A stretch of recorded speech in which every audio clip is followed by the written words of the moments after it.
kaibigan mo. Lahat daw mali ang mundo. Tawa ng tawa sa pwesto ko, pero tingnan mo, masaya pa ako. Lumaraw sa pero ako ang bida rito sa saliw ng hamon. Siya ang komentaryo, ako yung palabas. Kung siya ay palad, ako yung guhit na matalas. Okay, magandang hapon sa lahat ng mga palawin nyo, maging sa mga kababayan ko sa buong universe. Welcome po tayong lahat na subaybayan ang programang Hitik sa Impormasyon, ang isyong panlipunan, balita at komentaryo dito lamang sa Bigwas News Philippines. Samahan ninyo ako sa isang oras na pagtatanghal, walang personalan, trabaho lang tayo. Don Robert Ramiro ang makakasama ninyo sa paghahatid ng mga balita at paalala sa lahat na mga nagmamahal sa sambayanang Pilipino. Pero sa salamin ko lang nakikita kung gaano ako kumikina. Ang headline po natin ngayon, Barangay Captain ng Danau, Greg Villanueva, ay umaabot na sa sa international news. Ang usapin tungkol ho dito sa nangyayari sa Pilipinas, sapagkat meron na hong naghain ng reklamo dito ho sa United Nation Human Rights Commission, na ito po ay ang naghain dito ay isang international non-government organization na nag-uugnay di umano sa administrasyon ni Pangulong Ferdinand Marcos Jr. Susundanan ho natin ang ikalawang headlines ay sinusubukan hong pigilan. Ito hong NGO na ito na nag-submit ng reklamo dito ho sa United Nations Human Rights Council kaugnay ho sa kaso ni dating Pangulong Rodrigo Roa Duterte, itong ICC At isusunod ho natin na ito nga hong pinabubusisi na ho ng Department of Foreign Affairs sa human rights offices ng United Nations upang baliwalain ho yung reklamo ng isang international non-government organization na nag-uugnay sa administrasyon ng kasalukuyang liderato ng Republika ng Pilipinas. At base ho doon sa reklamo ho, mga kaibigan, ay ginagamit di umano ng administrasyon ni Pangulong Ferdinand Marcos Jr. ang ICC. Ginagawa ho niya itong political tool o kasangkapan para nga burahin o kaya ay pahinain ang lakas ng kanyang kalaban ng administrasyon, maging yung mga supporters nito. At kaugnay ho niyan ay meron pa ho tayong mga marami pa ho mabalita. Kung meron ho tayong sapat na oras ay tatalakayin din ho natin yung pagmi-meeting ng 11 minority bloc at ng Malacanang, sapagkat pinaplansya ho dito yung impeachment trial na kailangan ay ay mapigilan na ito ho. At ay isusulong ho nila dito. Aagawin nila ito yung Blue Ribbon Committee. Sapagkat nagkakaroon na ho ng mga pressure dito sa mga miyembro ng majority bloc. Paborito ho dito si Senador Jinggoy. Okay. Papasadahan ho natin mga maya-maya sandali, ano? Kahit masumao. Kung di mo trip ang buhay ko. Okay, humingi na ho ng aksyon. Ang Department of Foreign Affairs upang busisiin ang reklamo.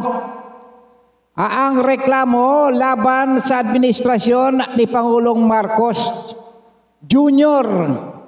Itong reklamo ng isang international non-government organization na nag-uugnay nga dito sa paggamit ng International Criminal Court laban sa dating Pangulong Rodrigo Roa Duterte sa kanyang anak, si Vice President Sara Duterte at mga kaalyado nito, para bago pa man lang ho dumating yung presidential o national election sa 2028. Meron na hong, sinasabi ko sa inyo, may game plan ho dito noong mga nakaraang broadcast ho natin dito, na talagang pipilitin ho nila na aagawan yung liderato ng Senado para sila ho ay magtagumpay sa kanilang game plan. Ano ho? Eto, habang hindi ho pa nare-resolve itong kaguluhan ho dito sa ating bansa sapagkat hindi na ho lingid sa ating kaalaman, maging sa ating mga paningin. Napapanood ho natin online ang lumalawak na hidwaan ho nitong magkabilang kampo. At ito na nga ho ay nakarating na sa international bodies at dito sa United Nations na siya nga ho pinuputakti ngayon ng mga samut-saring opinyon ng mga netizen. Sapagkat ito hong banggaan dito ng politika sa ating bansa ay tila bagang hindi ho naaampat. Bakit ho? Bakit hindi ho naaampat? Sapagkat merong mga personal na interest ang mga politiko dito sa nasabing nasyon. Mag-umpisa tayo dito sa presidente. Utusan ng presidente ang Department of Justice. Utusan ng presidente ang ombudsman. Utusan ng presidente ang NBI, ang Philippine National Police. Yan ho, ito ho yung mabibigat na na ika nga tagapagpatupad ng batas na nandito ho ay sinalaula. Yun hong batas ng Republika ng Pilipinas. Napakaraming sinungaling dito. Kung paano ninyo baluktutin yung batas, ganun-ganun na lang. Ngayon, ay naglabas ho ng matinding reaksyon. Ito hong, itong taga-bansang Hapon, si Sean Ferguson Pujiki. Pujiki. Nagbigay ho ng matinding reaksyon. Ito ay matapos nga lumutang ang mga ulat tungkol sa umano'y pressure o tangkang pagpigil sa isang non-government organization na nagsubmit ho ng reklamo sa United Nations Human Rights Council kaugnay ng ICC case ni dating Pangulong Rodrigo Roa Duterte. Ngayon ho, binabantayan ho. Matindi ho ngayon ang pagbabantay sa kalusugan ng dating Pangulo. Na nakadetine ho dyan sa The Hague, sa Netherlands. Pag iyan binawian ng buhay, nako, dyan sa kanyang pagkakadetine. Hindi ko muna sasabihin sa inyo. Sapagkat ako lamang nakikibalita base doon sa mga intelligence report na hindi ho pwedeng sabihin. kumbaga sa ano confidential ho yan eh. Pag sinabing confidential, lalo na yan ay class A, wag kang wag kang epal, tahimik ka. Baka masyut sa imbornal, 'Di ba Kuyang Greg Villanueva, o yung barangay Kapitan Danau, Pahidyukan, Sibuyan, Romblon. Humingi ho kasi ng aksyon na nga ho eh. Bakit to sinasabi na ginagamit ng administrasyon yung ICC? At bakit dito ay nauugnay yung human rights? Sapagkat humingi ho ng aksyon.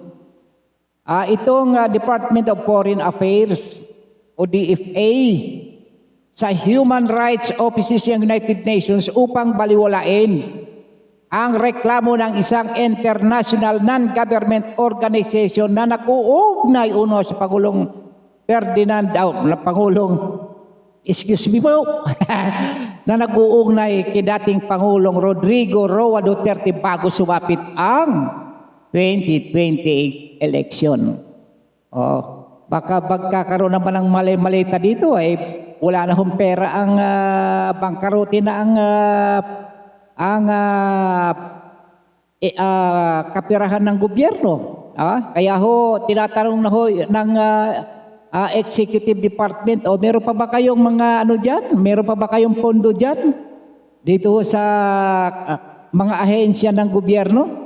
Tinatanong kung meron pa ba silang nakatago o ay nakareserbang mga pondo? Kasi malaki hong ito malaking bigayan ho din eh. Pagka nabigyan ho ninyo itong yung UNHR, para huwag na hong pansinin itong reklamong ito sapagkat itong akusasyon laban sa administrasyon na ginagamit ng administrasyon ang bilang sandata itong ICC para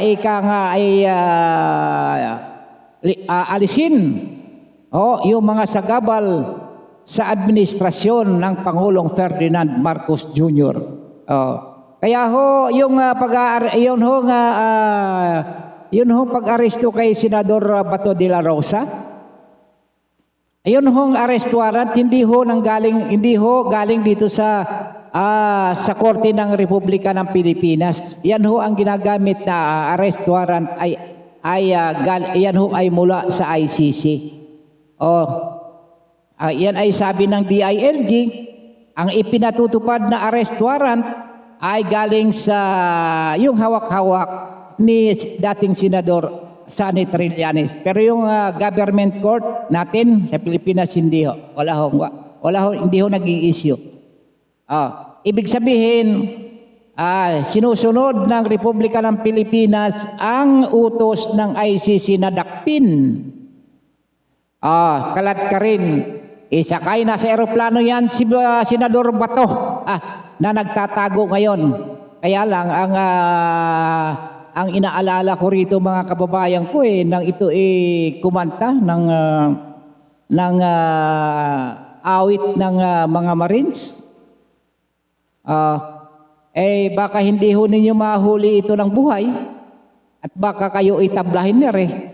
Sinasabi ko lang sapagkat itong si Batoy kapag ipinilit ninyo yung arrest warrant na galing sa ICC, hindi ho niya kinikilala yan, baka kayo magkakainkwentro. Pero ang sabi ni Bato, kapag yan Philippine Court na nag-issue ng arrest warrant, siya ay tatalima. Hindi ho pasasakop sa dayuhang korte ho yan. Yun ho ang kanyang paninindigan mga kababayan ko. Sapagkat ito nga ho, yun ho mga tanong na ang ICC ba yung ICC ba ito ay ginagamit na political warfare ng administrasyon? Sapagkat nag-expose na po yung mga investigative journalist ho, yung mga foreign journalist, sapagkat yung bagong aligasyon laban ho dito sa administrasyon, mga kaibigan ko, ay ito ho ay may kaugnayan sa papalapit na 2028 eleksyon. Ay mainit na ho na itong tensyon sa politika dito sa Pilipinas, mga kababayan ko. Dito ho ay yung usaping politikal ay nakasentro pa lamang ho dito sa ating bansa. Pero bakit ho? Bakit ay umabot na ito sa international stage? Matapos nga lumutang yung tungkol sa reklamong iniharap ng isang non-government organization, yung Foreign International Government Organization, na inihain ho dito sa United Nations Human Rights Council laban po dito sa administrasyon ni Pangulong Ferdinand Marcos Jr.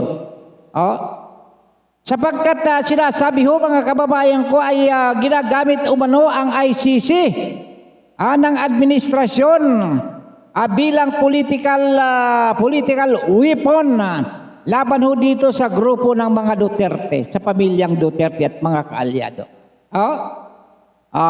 Hindi ho ba kayo nakakamasid? Hindi ho ba ninyo alam ho yan?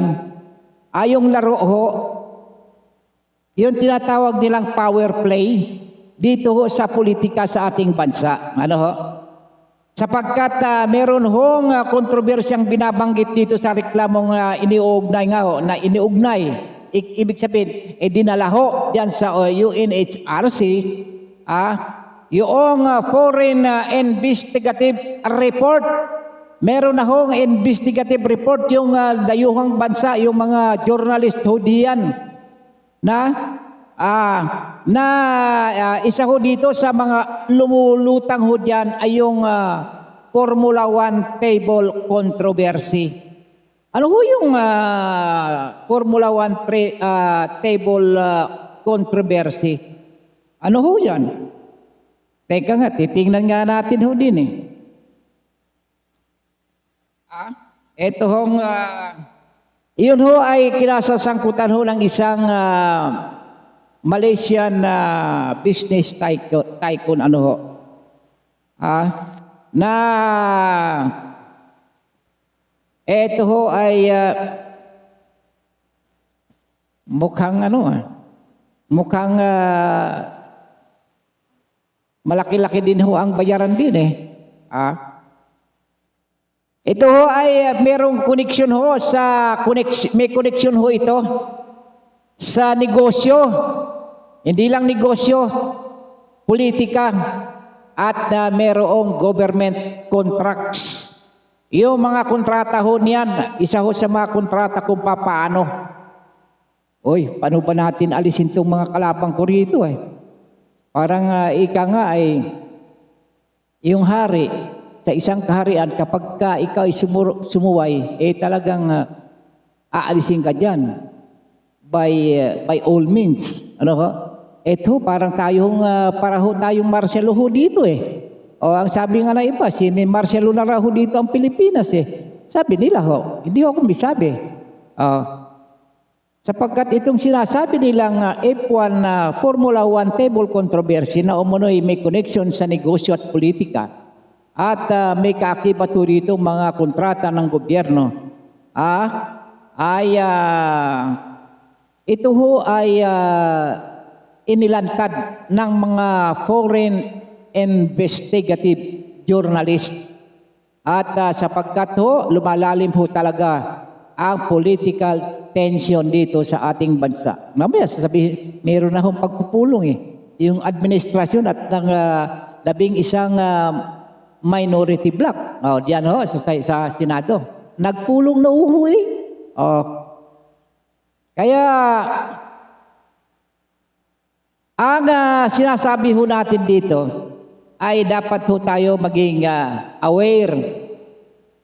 Maging aware din ho tayo sa nangyayari din ho sa ating kapaligiran. Huwag ho tayong pipikit-pikit. Bagaman wala na ho tayong magagawa sapagkat yan ho nakaprogram na ho yan. Nakaprogram na ho yan. Anong gagawin natin? Wala na tayong magagawa. Kundi, iintayin na lang natin yung nakatakdang kung ano ang nararapat na mangyayari. sapagkat meron pa naman tayong inaasahan na iisa pa. Ang inaasahan natin na tagapagbantay ng kapayapaan at kasiguraduhan ng kaligtasan ng mamamayang Pilipino kundi ang Armed Forces of the Philippines. Bagaman na nababahiran ho ng hindi magandang impresyon, ay sa tingin ko naman ay hindi ho papayag. Kahit pa yan nakulapulan na rin ng maleta, hindi ho papayag yan na sukdulan na ay masiran tuluyan, mawasak ang bansang Pilipinas ng dahil sa kabuhungan at kataksilan at kasakiman ng mga politikong ganid sa kapangyarihan at kayamanan. Ano ho? Oh, eto ho, nagkaroon ho nga ng meeting Nag-meeting ho sila. Sapagkat ito hong meeting na ito ay isang banta ho ito. Sapagkat ho yung tension ho dyan sa Senado, hindi pa ho yan humuhupa. Umiinit pa ho yung usapan ho diyan sapagkat mayroon hong mga informasyon na baka mayroong matukso lumipat sa kabilang kampo at magiging majority uli ang dating minority na kampo ni Senador Tito Soto at Ping Lacson. Isa na lang daw ang laman, pero ang sabi nung isa dalawa pa kasi nakaboto na itong si Bato hindi na po pwedeng burahin yan si Bato. Yung kanyang boto hindi na pwedeng strike out yan dun ho sa libro ng Senado doon sa impeachment, doon sa kanilang tinatawag na official gazette. Ano ho? Yun. Eto ho, sapagkat may naglabas ho ng mahalagang pahayag, itong dating tawag natin dyan, retirado na ho ari. Ito isa sa pinakamagaling na abogado rin at retired Supreme Court Associate Justice. Ito ho nakikipagbangayan kay Senior Associate Justice Antonio Carpio. Ito kasing si Associate Justice Antonio Carpio, ipinipilit niya talaga yung kanyang gusto. Ito naman, ang sinusunod naman ng isa, yung naayon sa batas. Sinasabi ko nga sa inyo, kapag hindi tama sa kanyang panlasa, ipaglalaban yan kahit na mali. Ito ho ang nangyayari ngayon. Kita mo, etong meron na hong order. Matapos nga hong ipawalang bisa yung na-dismiss yung TRO ni Bato de la Rosa, at tungkol doon sa yung arrest warrant nalaban sa kanya sapagkat ang kanyang kinikilala lamang yung arrest warrant na galing sa Philippine Court, hindi ho sa International Court o yung ICC. Pero ang sabi ho ng Department of Justice, si DOJ Sec Bida, ang huhuli natin si Bato. Anong gamit natin na sandata dito? Yung ICC warrant. Kasama na ho rin yung gayon din ho ng NBI at maging ng Philippine National Police. Walang ginagamit na Philippine Court arrest warrant kundi yung ICC arrest warrant. Iyan ho ang napakalaking question ho Tinalakay na ho yan natin at saka nakakasawa na hong ulit-ulitin.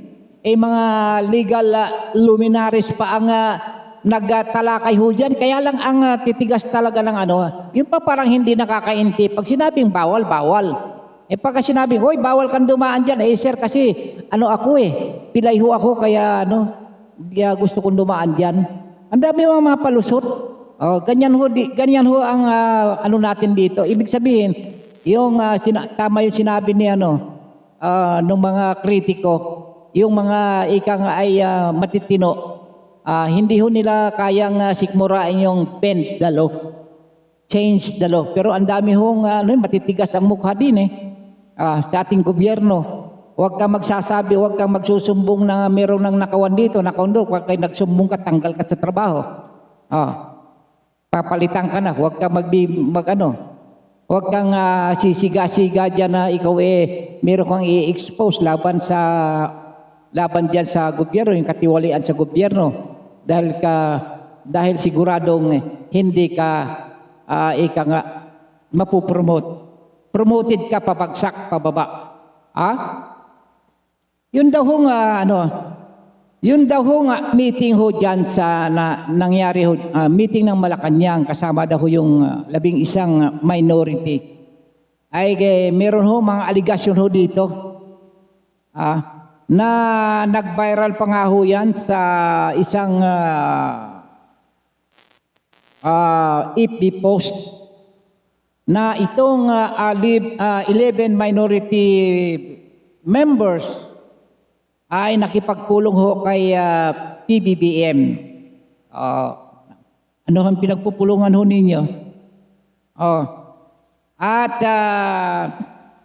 nababanggit nga ho dito yung pangalan ni Senadora Risa Hontiveros at maging si Senador Pam Aquino.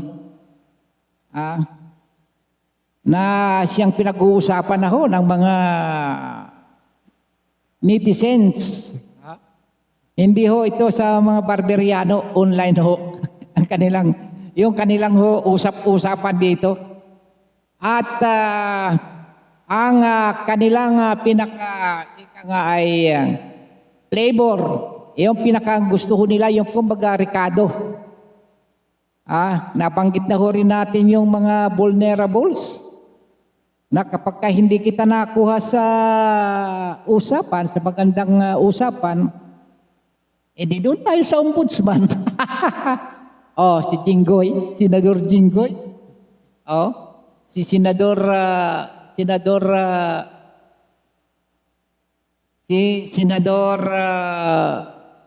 Ches Escudero, paborito ho yan. Pagka yan ho talagang matindi ho, ang pressure ang ginagawa ho niyan para ho nila lumipat ho dyan sa minority para makuha nila muli ang majority dyan ho sa Senado. Sila na uli ang hari-hari ngayon dyan. Sapagkat nangangamba ho sila mga kaibigan ko at mga kababayan na kapag nakapagpatuloy ho yung impeachment ho, ay talagang bubuligligin ho nito ang kasulok-sulukan ng mga anomalya ho. Sino ho mga tatamaan din nabanggit na yata natin kahapon yan, 45 na mga mambabatas, yung kabilang na ho dyan yung 6 na senador. Karamihan dyan mga kongresista, mga kontraktor, ilan lang naman mga kontraktor at district engineers, pero ang pinaka-mayorya dyan, yung mga kongresista na kaalyado ng Pangulong Marcos Jr. Hindi pa kasali ho yung yun ho yung mga cabinet members. Kaya ho ang pagkakasabi ho ay talaga hong nagkakaroon na ho ng super pressure. Matindi ho itong pressurean ho sapagkat meron pa rin ho bukod ho sa pressure mga kababayan ko ay meron pa hong pananakot. Ano ho yung pananakot? Yung pidap. Andan ho ninyo, uungkatin pa yung sinapulis. Yung mga pananakot ho. At nagkakaroon ho ng malalim na espekulasyon sapagkat umiinit po yan sa online ang sinasabi nila mayroong mangyayaring mga realignment dyan ho sa Senado. Sapagkat kapag nakuha ho yan ng minority bloc at ang kanilang pagmamasid dyan ho sa impeachment related yung mga pangyayari, yung ikapag-usad ng impeachment, ibinabantayan ho yan ng minority bloc sapagkat alam na sapagkat meron ho diyang bala ang oposisyon, yung 18 dating sundalo, nandyan pa si dating Ilocos Governor Chavit Singson, yan ho. Itong si Chavit, hindi ho natatakot yan.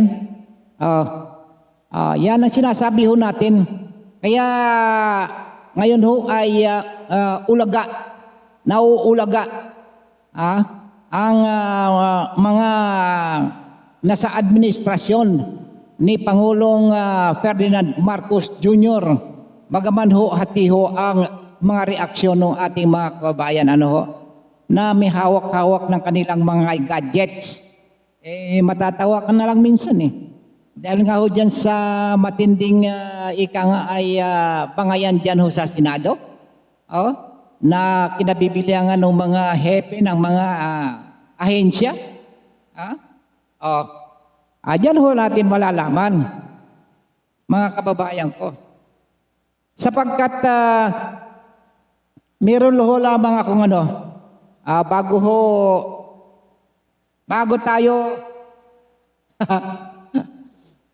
bago natin painitin yung ating usapan, mga kaibigan. Meron ho kasi dito yun hong isa sa pinakamabigat at ay kumukulo na ay labanan sa politika dito ho sa ating bansa. At ito ay hindi lang ho pinag-uusapan yung mga isyong iyan dito sa ating bansa. At iyan ho ay nabanggit na natin ay nakarating na rin sa international media, mga kababayan ko. Na base ho doon sa mga investigative journalist na ang United Nations Human Rights Council ay nadadamay na ho dito sa gulo ng politika sa bansang Pilipinas, mga kababayan ko. At habang lumalaki ho yung tensyon, dyan ho sa mga lumalabas na mga ulat, lalong-lalo na yung sulat na reklamo na inihain ho dyan sa United Nations Human Rights Council, laban ho dyan ho sa administrasyon ni PBBM Jr. na ang sentro, mga kaibigan ko, ay yung reklamo ho ng paggamit ng ICC bilang political weapon laban ho dyan sa mga kalaban ho sa politika ng administrasyong ito. Ayon ho kasi sa report na isubmit ho dyan sa UNHRC, ay ginagamit umano ng ICC hindi lamang sa usaping legal ang malawak na political warfare bago ho sumapit ang 2028 national election. Isa pa. Okay, Ayan, sinasabi ho natin para naman lang ho tayo dito mga para tayong plaka rito paulit-ulit ilang beses na ho natin tinatalakay itong mga ito. Mga kaibigan ko. Pero para ho ma-refresh ho yung ating kaisipan, ay kaya ho natin ito inuulit, mga kababayan. Sapagkat kasama di umano sa mga inilabas o inilahad sa mga dokumento ng iba't ibang mga kontrobersyal na matagal nang umiikot sa mga cellphones. Ay sabihin sa online, diyan sa inyong mga Facebook accounts na nakapublic ho yan. Diyan ho ninyo nababasa ho yan, mga kaibigan ko. Yun ho, kabilang dyan ho, yung mga aligasyon ng 20 million pesos impeachment bribery. Meron hong bayaran pala din eh. Kaya pala yung iba sabi bumuta ako rito para sa kapakanan ng aking distrito, kaya yung aking party list. At yung isang kongresista, hindi ako natatakot na mawala ng boto meron naman 20 million hindi ho ba mga kababayan? Kasama ho dito yung bribery ho. Yan ho ang mga pinag-uusapan ho dyan sa social media ho. At yung malawakang ghost projects, ghost flood control projects na ika nga ay talaga naman tumabo ng milyon-milyon, multimilyong halaga. At ika nga ay isinilid sa mga male-maleta, ano ho? Dinala dyan sa isang condominium, ginagawa niyong bodega ng pera. At yun hong pagkawala di umano, hindi na wala, naubos ng bilyon-bilyong pisong pundo. Ang kontrobersyal na aligasyon isa pa ho rito, yung pagbibenta ng gobyerno ng government ika nga yung gold reserves natin nasaan na kaya yun? Yung pinagbentahan ng ginto. Eto wala na ho tayong magawa kundi puro reklamo na lang ho sapagkat ginagamit umano ng international ginagamit na umano ang international pressure para ika nga yung mga itong sinasabi natin ay ikinukulapol dito sa kalaban ng gobyerno upang pahinain yung punto nung reklamo dito naman sa mga kalaban sa politika ng kasalukuyang administrasyon.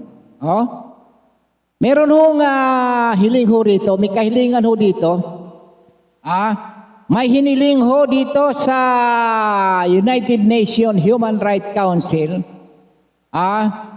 Ang Department of Foreign Affairs, binanggit ko kanina, na silipin umano ang pagtrato kay former Philippine President Rodrigo Roa Duterte na ngayon ay bantay sarado dyan sa detention cell sapagkat yung kanyang kalagayang pisikal, yung kalusugan ng dating Pangulo ay ay minomonitor na mabuti sapagkat maaring ito ay magiging sanhi ng kaguluhan kapag ito ay nawala ng buhay dyan sa nasabing detention cell. Yun ho. At hindi lang ho yan yung pagtrato ang dapat na silipin. Pati na ho yung aligasyon ng arbitrary detention. At na ito ay malamang na sinasabi ng iba, ng karamihan ng mga legal expert na mayroong posibleng paglabag sa Rome Statute. Meron daw. Yung iba pang, at hindi lang po yan, meron pa mga batas ho sa international. Yung international laws na dapat din ay silipin ho dito. Sapagkat hindi lamang ho ang nalalagay ho dito sa isyong ito ang pagkakadetinik kay dating Pangulong Rodrigo Roa Duterte, kundi tagos ho ito kay Vice President Sara Duterte na naharap sa impeachment complaint at mga kaalyado nito na sina Jinggoy Estrada, Joel Villanueva, Bongo, si Chis Escudero ay talaga namang ito ho ang pinupuntirya ngayon na kasuhan sa ombudsman. And hindi ba political pressure ho yan? Hindi lang ho dito sa ating bansa. Umabot na ho yan sa international news. Mga kaibigan. At nagkaroon na rin ho yan ng mga international expose na gumugulo ngayon sa administrasyon na dahil sinabayan pa ho yan noong mga investigative report ng mga foreign media na siyang ika nga ay nagpainit sa tumbong sa pamilya ng mga Marcos.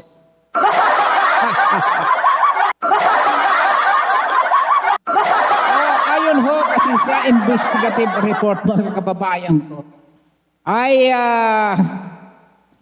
ay lumutang umano ang confidential proposal ng isang London-based political communication firm na tinatawag na Project Associate. Nasa naturang ulat ay nag-alok umano ang nasabing PR firm ng serbisyo para i-manage o kaya ay ibahin o baligtarin o kaya pabanguhin ang imahe sa international image ng pamilya Marcos. Bago pa malang ito, noon pa ho ito nagsimula noong 2022, noong pagkatapos ng manalo itong si PBBM Jr. sa pagkapangulo. At mas lalo ho pinag-uusapan yung presyo. Yung presyo ho. Magkano ho ba usapan natin dito? Base ho doon sa report. Base ho doon sa report. Titingnan ho natin magkano ho ba ang presyo noong kontrata. Yung usapan ho diyan. Meron ho tayong na sipi ho natin ito. Titingnan ho natin din magkano na nga ho yun? Ay umaabot di umano sa $144,000 kada buwan ang kontrata para lamang papaguhin ang image ng Marcos family. Yun ho, hindi ho ako may sabi. Investigative report po ito ng mga investigative reporters. Ito ho ay mababasa ho ninyo sa isang artikulo. Diyan ho sa yung London PR firm na $144,000 nga a month ang ika nga ay para ho ma-rebrand yung dictator's name ng Pangulong Ferdinand Bongbong Marcos Jr. Malakas ho yung ganitong issue. Dito ho sa international audience dahil nga hindi lamang ho ito isang ika nga ay kampanya ng isang PR firm. Ito ho ay indikasyon. Yun ho, yung pagpapabango ng nasabing imahe ng isang pamilya ay isang indikasyon di umano ng desperadong pagtatangka na baguhin ang kanilang imahe dito sa global narrative laban sa pamilya Marcos, at ito ay muling inungkat ang naturang report ay na matagal ng aligasyon. Ano ho yung mga matagal ng aligasyon? Yun hong ill-gotten wealth. Alin pa ho? Yun hong Swiss bank account. At mga iba't ibang ari-arian na dekada ng nais na bawiin ng gobyerno ng mga nakaraang administrasyon. Pero hindi ho dito tayo natatapos, mga kababayan. Sapagkat ang isyong ito ay kasama rin sa artikulo ng kasalukuyang political instability. Yung artikulo ho yan ay naisulat ho ng mga investigative journalist. At nababanggit yung political instability dito sa bansang Pilipinas. Ano ho? Ang isa ho rito yung ang impeachment laban kay Vice President Sara Duterte. Isa ho yan sa mga nababanggit at ang tensyon sa Senado at mga kontrobersiya ho sa multi-billion flood control scam. At ang matindi ho diyang mga pinag-uusapan ay ang lalong nagpapabigat sa isyo dito sa Pilipinas na ang Pilipinas ay nanganganib na ika nga ay matutunaw. Okay? Ito ay matapos nga ho kumalat online ho mga kababayan ko at sinasabi ng mga foreign audience natin, yung mga netizen sa buong mundo, hindi lamang sa buong Pilipinas, ito hong international headlines na ito ang sinasabi ay ang buong mundo ay nagmamasid sa mga nangyayari ho dito sa bansang Pilipinas. Ibig sabihin, ang Pilipinas ay na-capture niya ang international image at international news. Na-capture. Ang inaalala ho natin dito, baka ito ho magiging capture state na. Pag sinabing capture state, ay hindi na ho gumagana ang ang hustisya. Ang namamayani ho rito ay yung mga oligarko, mga elites at yung mga sakim, mga ganid sa kapangyarihan. Yan tinatawag na state capture. Sana. Yung sabi nga ng iba, baka malapit-lapit na ho tayo dito Lalo pa hong nagpapainit ho dito sa usapang ito, yung Formula 1. Yung sinasabi ko kanina, yung Formula 1 controversy sapagkat ito rin ho ay lumabas din sa investigative report mga kababayan ko. Na ito ho ay naibahagi na rin online. At ito ho ay naipost na rin ng mga political analyst ho sa kanilang mga timeline sa kanilang FB page. Ito ho nangyari itong yung usapan na ito ngayon lang nailabas, nangyari ho ito. Nagsimula itong 2022 nung dumalo nga yung ating Pangulo. Diyan ho sa Malaysia yung Grand Prix. Na kung saan ay nakipag-meeting ito sa isang business tycoon diyan ng Malaysia. Yung pangalan ng business tycoon na ito, yung Malaysian business ay tycoon na ang pangalan ano ba pangalan nito? Si Jaya Sudhir Jayaram na inilalarawan sa report na isang kontrobersyal na personalidad dito na lumabas sa pinakamabigat na linya ng buong expose ng Formula 1. Nangyari ho ito sa Singapore, mga kababayan ko. At isa pa ho isa sa mga kontrobersya na mayroong koneksyon, ito ay sinabi ho natin, may koneksyon sa kontrata sa gobyerno, koneksyon sa politika, at isa ho rito sa pinatututukan na isa rin sa pinaka-kontrobersyal na tao dito sa Pilipinas, ito hong si Jose Cadiz Jr. na ayon pa rin sa investigative journalist report, matagal na umuno itong konektado sa pamilya Marcos. Lumalabas din kasi ho mga kababayan ko na inuugnay ito sa isang construction company na ay yung anak ng itong si Jose Cadiz Jr., yung anak nito, college pa lang ho meron na hong 35 million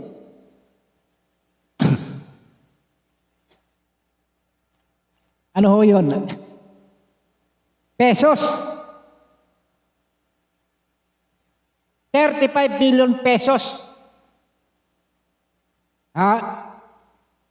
Nakabili pa ho ito ng mga equipment at nagkaroon ng kontrata sa gobyerno. Magkano ho ba yung kontrata nito? Tingnan nga ho natin. Gano ba kalaki naging kontrata nito? Ang naging kontrata nito sa gobyerno ay 251 billion government contracts. Yan ho ay mula sa DPWH noong 2025 lamang. Okay? Pinagtatagni-tagni ho natin yung mga pangyayari, mga kaibigan, ano? Sapagkat ito hong mga taong ito yung kanilang ano, dito sila magaling dito sila magaling. Galing yung mangurap, galing yung tumanggap, buhaya hanggang na kay masarap. Galing yung matanggap, kami ang naghihirap. Nung nabuti tayo, kanya-kanyang palusot na ang mga gago. Nahuhuli na ang iba, itinuro ang kasabwat yun. Meron na lamang tayong 9 na minuto bago tayo po ay magpaalam sa ating palatuntunan ang isyong panlipunan, balita at komentaryo dito po sa Bigwas News Philippines na kung saan kasama ninyo ako. Hindi naman ako kapugihan. Eto hong mga isyo ay na ating tinatalakay, minsan nakakapanindig ng ng buhok sa ulo. Sapagkat yun wala man lang kapera-pera, walang revenue, wala hong pera nagkakaroon ng 86 million pesos para makabili ng equipment na pambungkal ba ito ng lupa, mga bakho, at na nakakuha ng 251 million government contracts. Saan ho ba yung mga kontrata na ito, mga kababayan ko? Saan ho matatagpuan yung mga kontrata na ito?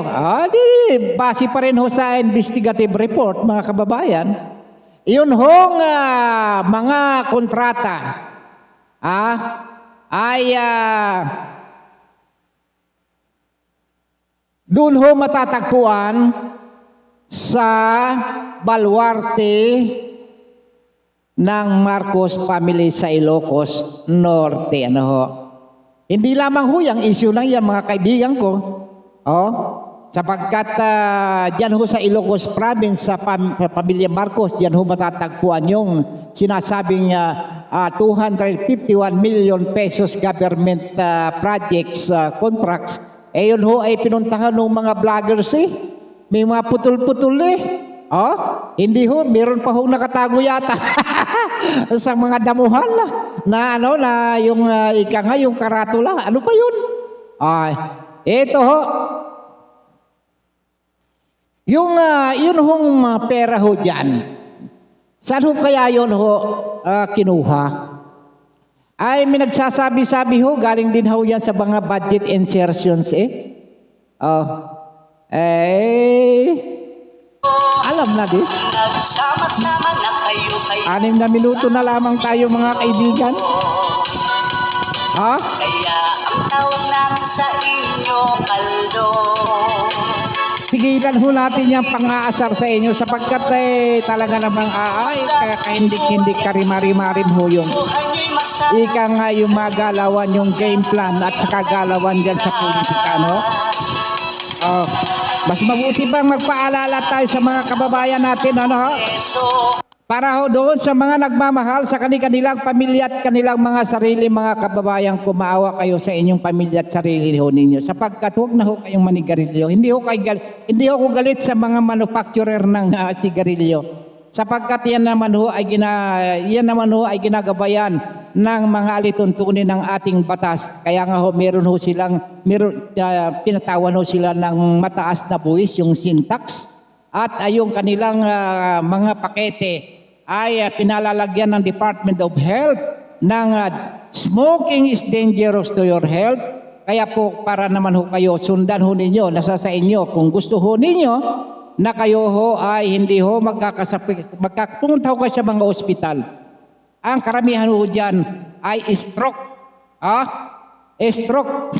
Ang tawag ho dyan ay chronic obstructive pulmonary disease ho, ang sakit, atake sa puso. Yung iba ho nagdadialysis na ho. Sapagkat may datos ho na sinasabi ho natin, ito ho ay datos ho ng World Health Organization na ang namamatay na katao kada araw daw ho ito ay 4 million na. Dito naman sa Pilipinas 40 laang kung gusto niyo ho dito sa Pilipinas at gusto niyo mapabilang doon sa 40 na namamatay araw-araw dahil sa paninigarilyo ho ninyo, di manigarilyo kayo ng manigarilyo. Wala na ho nagbabawal sa inyo. Kayo naman ho gumagastos niyan Kayo ho bumibili niyan kapag kayo nagkasakit, kayo din naman ang gumagastos kung kayo ay nagpapagamot. Sapagkat pagka bumibili kayo ng sigarilyo, ibig sabihin, pagka inyo yan ay ginamit at sinupsup nyo ng sinupsup, bumibili din ho kayo ng sakit. Di ba? Hindi ba? Nasa tamang pag-iisip pa ho ba tayo mga kababayan ko? Okay. Siguro naman ay sapat na ho yan para sa ating paalala sapagkat meron na lamang tayong 4 o 3 minuto na lamang ang nalalabi sa ating palatuntunan. Tayo ho ay babati sa ating mga kababayang tumatangkilik sa ating programa ho. Bagaman mga sinzone lang ho kayo. At hindi ho man lang kayo nagla-like sa ating program. Mag-like man lang kayo, magbigay ho kayo ng inyong komento para ho kung meron ho kayong nais na ating talakayin ho dito sa ating programa ay atin hong tatalakayin. Yung ating pagbati ho dito sa ating mga kababayan, lalong-lalo na ho dyan sa abroad, kay Madam Josephine Macapagal, dyan ho sa Anaheim, California, birthday niyo niya kahapon. Binati ho din natin. At itong si Farah Gagarane, dyan ho sa Canada yan, si Tian Amir, pinsang ko dyan sa Canada. At itong dalawang dilag, sina Windelin Reyes na sa US at Lourdes Sadicon. At yung mga advisor ko sa Bukidnon National School of Home Industries, sina Ma'am Ibon Katli, mga kababayan, si Ma'am Rose Kalikaran, si Sir Hel Magbanwa, Sir Otid at Sir Permalino, mga kaibigan ko. At sa aking mga batchmate, sina Engineer Jamie Apostol, si Esperidion Di Gayada, Wilfredo Gutierrez, Danilo Lagahit, Atanasio Briones, Miriam Barbosa, Merilo Octaviano, Sioderli Permalino, Nitz Kalululus Mainit, Catherine James at ang mag-asawang Paterno at Sinayda Kahunirano. At dito naman sa aking tinubuang lupa, sa Sibuyan, Romblon, yung aming mayor dyan sa Kayukan, Sibuyan, Romblon, si Mayor Greg Ramos, San Fernando, Sibuyan, Romblon Mayor Nanding Marin at Magdiwang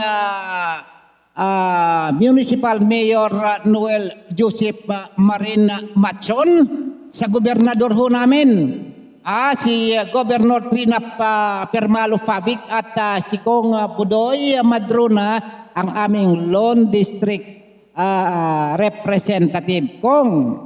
At siyempre naman yung aking kamag-anak na barangay kapitan. Dyan ho sa Danao, dyan ho ako nag-umpisa, dyan ho ako nag-aral ng grade 1 sa Danao Elementary School. Dyan ho sa barangay Danao. Ang aming barangay captain dyan, si barangay captain Greg Robis Villanueva. Ang kanyang mga kagawad naman ay sina Lydia Marasigan, Raymond Galindo, ay pamangkin ko ito si Arnel Rotone, si Henry Regala, Roger Ragot, si Jerry Ibabaw, At yung secretary naman ay si Ma'am Evelyn Formanes. Ang treasurer si Ma'am Neresa Maron. At yung barangay record keeper naman ay si Ma'am Vanessa Mesa. At siyempre, maraming salamat sa mga kababayan ko na mga Palawenyo, at sa mga kababayan nating sa buong universe ay sa Lunes na muli ang tabayanan ang isyong pandipunan, balita at komentaryo sa Bigwas News Philippines. Sa ngalan ng ating magigiting na nakasama sa pagtatanghal na ito ay sina Tech Aaron, Tech Leo, sa ating News Director Ma'am Rose Dingding, sa ating program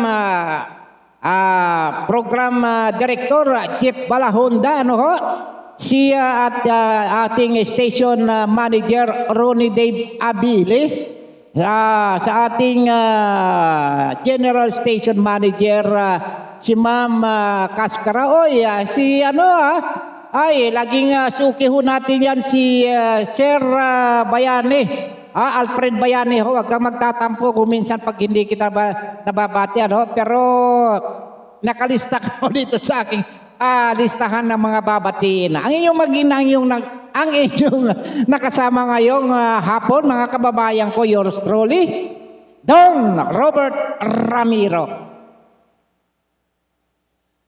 At senado